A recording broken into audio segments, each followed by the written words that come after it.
Bonjour les amis, nouvelle vidéo aujourd'hui pour un témoignage tout simplement qui fait froid dans le dos en rapport avec le pédosatanisme et le culte à Moloch Baal.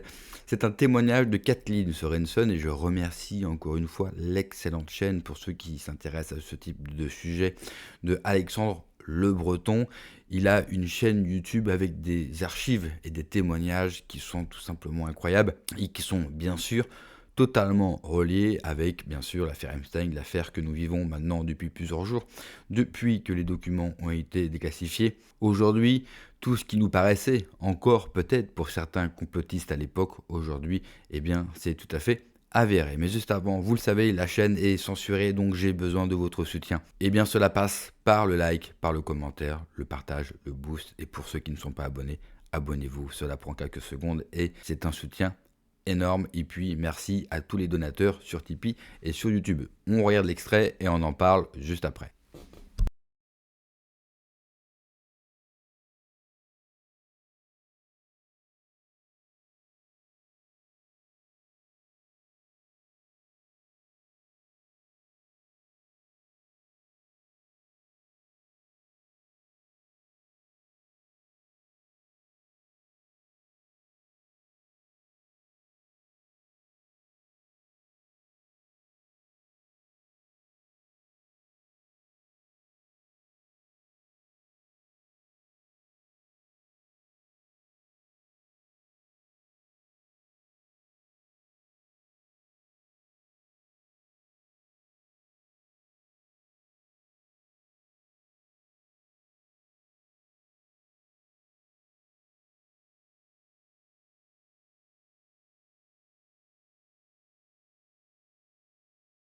The children I have talked to have all had to murder before the age of 2. I mentioned that last week, and we kind of went right on past it.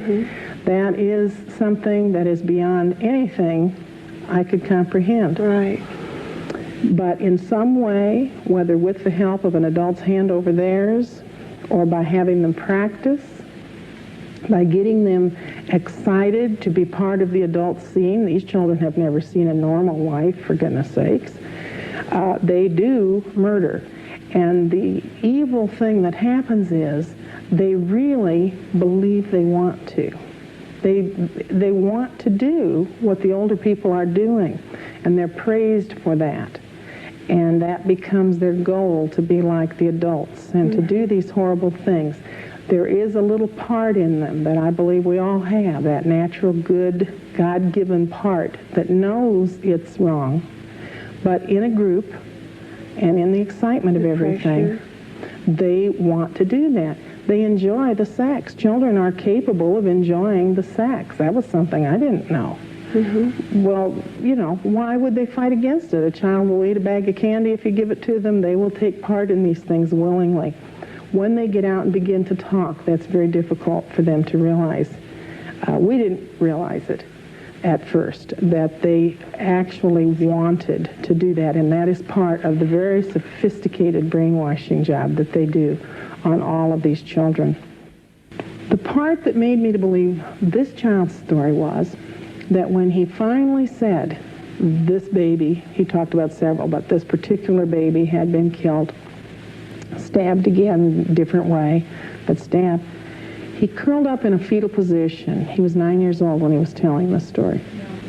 He curled up in a fetal position, and his eyes got real glazed, and he said, they cooked that baby on the grill. Oh, my gosh. And I thought, he has really flipped out. I mean, I didn't know. And he said, oh, gross, it smelled like rotten chicken or rotten deer. He then went on and told us how they would cut out the heart, or they would cut off the sex organs. They would save them in the refrigerator, in the freezer. And this is a very typical thing that these kids talk about. They worship the sex organs, and they kept it for another ceremony. They will always use these bodies one way or another. I didn't get any answers from that child about what happened to the bodies. Where did they go? Eventually, the little ones that I was talking about first talked about throwing the babies in the fire. And I asked about that, and you mean they were dead and then they threw them in the fire? And the littlest one said, no, them was alive and them threw them, like this. The most horrible story about fire that I have to tell, and this is extremely disturbing, was a little girl. She is a teenager as she was telling me this story. And she was describing the barn where they used to go to have their meetings. And she told how they would gather outside of the barn and do their chanting. And then as they went on into the barn, they would be split into different groups. And she was never with any of her family. They all went to different places. And I asked her where she had to go, and she said, I was always in the burning room. And as she went on and described the burning room, I thought, how she came out of this with any sanity at all, I don't know. She was very small child. They would take young children, and we're probably talking preschoolers. I don't think that they dealt much with the older ones. And they would hang them from a rafter in this barn. And there would be as many as 5 to 10 hung in a row. And they would be fully clothed, which is unusual because frequently they are all naked. The children, like this girl, were all given candles. And you can picture the ceremony as she described it. And the candles were lit one by one. Then the adults would go forward and they would pour from a cup some liquid on each of the children's clothing, which is obviously gasoline or kerosene. We didn't know that then. And then after whatever it was they had to do, they would give the signal, and these others would have to go forward and set the children on fire. When they were done, they would just cut them down. The first child that this girl had to kill was a little cousin. And she talked about them being cut down and how they would draw a circle around the body. And when she first told me those things, I knew she was telling the truth. It wasn't that, but I didn't understand it. And I still can't tell you every answer, but I know that circles are important. And during these rituals, they will draw the circles, or in some way they will have a circle, because they believe that these demons that come can't break through the circle to harm them. She had also told about how the parents would kneel outside that circle where the child had fallen to pray to the child, is what she said. I've been told by people that know a lot more than I do that the reason for all of this death and murder is because of the belief in the demons and the power that they can get from that. And these people believe that the more innocent the victim, the more horrible the death, the closer you are at the moment of death, the more magic is released and the more spiritual power they get.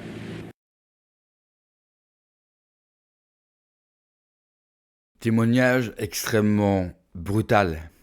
Il y a encore peu de temps, si j'aurais entendu ce type d'histoire, si on m'aurait parlé de Baal, de Moloch, je vais être sincère avec vous, je n'aurais pas forcément cru à tout ça. Alors je ne sais pas si j'y croyais pas, parce que cela me paraît trop atroce, parce qu'on a toujours cette faiblesse très humaine, de se dire comment un adulte, comment un cerveau humain peut faire ça. C'est vrai que pour des croyances, tout au long de l'humanité, eh bien, les hommes n'ont pas forcément fait des choses très très belles. On a massacré, on a fait des guerres, mais là, ça dépasse l'entendement, en fait. Ça dépasse des simples guerres pour convertir, des simples massacres, même un massacre de population parce qu'ils n'ont pas la même religion que vous. À côté de ça paraît même quelque chose de beaucoup moins horrible. C'est très compliqué de prendre la parole après ça. J'ai beaucoup et j'essaye de travailler, de regrouper ce témoignage. Il est très fort. Cette personne-là est peut-être pas connue par vous, mais je peux vous assurer que ce témoignage, vous le trouvez abondamment sur YouTube et sur les réseaux sociaux. Effectivement, je vous ai aussi laissé le message de fin. Cette personne-là a été tuée par la suite de son témoignage. Et vous le savez, généralement, les gens qui témoignent, soit on les prend pour des fous, et moi le premier, je ne jette la pierre à personne parce que pour moi le premier, ça me dépasse.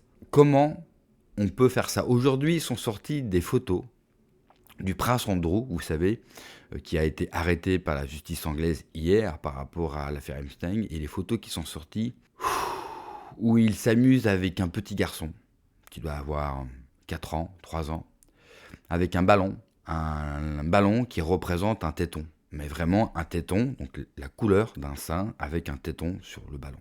On le voit aussi sur une autre photo assis dans un canapé, dans un fauteuil avec ce petit garçon.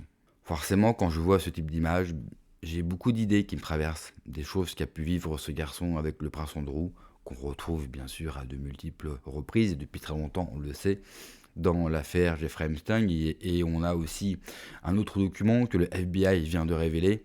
Il aurait assisté par Ghislaine Maxwell à une torture sur un enfant de 6 ans. Je vais être sincère avec vous, je dois évidemment toujours donner mon avis ou une explication, mais là, les mots me manquent en fait, les mots me manquent pour décrire ce que j'entends. Et je m'excuse envers toutes les personnes qui m'ont déjà parlé de ça, ou envers toutes ces personnes qui sont malheureusement aujourd'hui disparues, qui nous ont légué tous ces témoignages parce que je ne les avais pas crus. Et aujourd'hui, j'ai envie quelque part, même s'il est trop tard et que cela ne peut pas réparer l'horreur qui a été commise, quelque part, leur rendre hommage et continuer. Vous savez, en ce moment, et vous le savez, Macron en a parlé, ils veulent censurer les réseaux sociaux, ils veulent censurer Internet. Tu m'étonnes. Car avec tout ce que nous savons aujourd'hui, il ne faudrait pas qu'il y ait une pression populaire pour avoir bien sûr toute la lumière et toute la vérité sur ces affaires-là.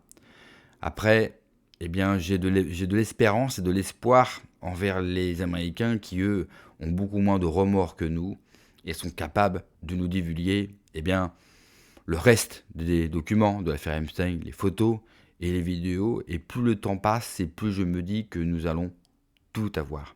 Alors bien sûr, ça va être difficile de regarder, de lire, de nous confronter à l'horreur la plus absolue. Car pour moi, il n'y a pas horreur plus absolue, bien sûr, que tous ces crimes faits sur des enfants, des rites, des cérémonies, enfin c'est avec des bougies, avec des choses qu'on verse sur eux. Enfin c'est, je sais que pour beaucoup d'entre vous qui regardent mes vidéos en ce moment, c'est difficile, croyez-moi, pour moi aussi, parce que je dois me replonger dans tous ces témoignages, mais c'est un travail nécessaire, c'est quelque chose qu'il faut faire, et parfois, il faut savoir se salir les mains. Merci d'avoir regardé la vidéo, les amis. N'oubliez pas, comme d'habitude, de vous abonner, le pouce, le commentaire, le partage, le pouce. J'ai besoin de votre soutien. Prenez soin de vous. Que Dieu vous protège. Allez, ciao.